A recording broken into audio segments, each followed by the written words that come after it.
ओम शांति। आज है 23 अप्रैल 2025। बाबा ने कहा, मीठे बच्चे, अब ये सृष्टि का नाटक पूरा होता है ना। अभी सभी मनुष्य आत्माओं को घर जाना है।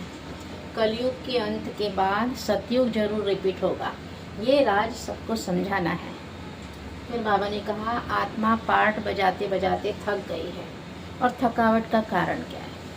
बाबा ने बताया कि जब आत्माएं इस सृष्टि पर आती है, मनुष्य आत्माएं, तो सतो प्रधान होती है।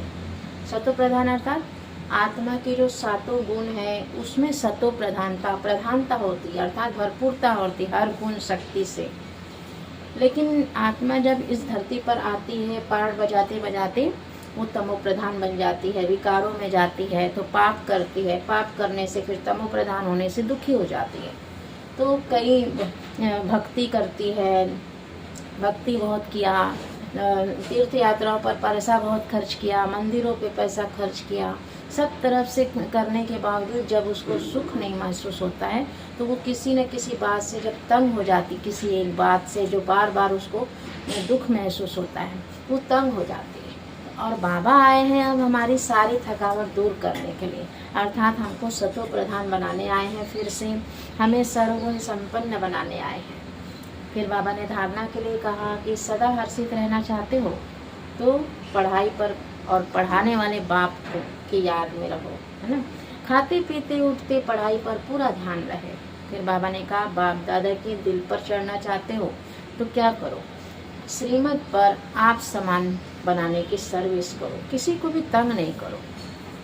बाबा ने वरदान दिया, ले लीजिए सिर पर हाथ रख के। बाबा कह रहे हैं कि अशरीरीपन के इंजेक्शन द्वारा मन के व्यर्थों को कंट्रोल करने वाले एकाग्र चित्त भाव, है ना। तो बाबा कह रहे हैं जैसे अलौकिक दुनिया में भी कोई बहुत उछलता है, तंग करता है, परेशान करता है, पागल है, तो ऐसे व्यक्ति को इंजेक्शन लगा देते हैं जिससे वो शांत हो जाए। ऐसा इंजेक्शन लगाते हैं। ऐसे ही अगर आपके संकल्प शक्ति यदि आपके कंट्रोल में नहीं है तो आप भी उसको अशरीरी का इंजेक्शन लगा दो, अर्थात मैं आत्मा हूँ, ये शरीर नहीं हूँ, है ना, इस शरीर की मालिक हूँ, मैं आत्मा ज्योतिर्बिंदु हूँ। यह अशरीरी का इंजेक्शन है। परम धाम में शिव बाबा के पास बैठ जाओ तो यह अशरीरी का इंजेक्शन लगा दो, तो संकल्प शक्ति उछलेगी नहीं और आप सहज ही एकाग्र होकर याद में रह सकेंगे।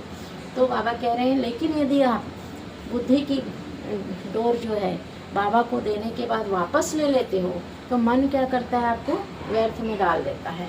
तो व्यर्थ की मेहनत से छूट जाओ, बाप आए हैं तो, है ना। फिर बाबा ने स्लोगन में कहा, अपने पूर्वज स्वरूप की को स्मृति में रखकर रहम दिल बनो।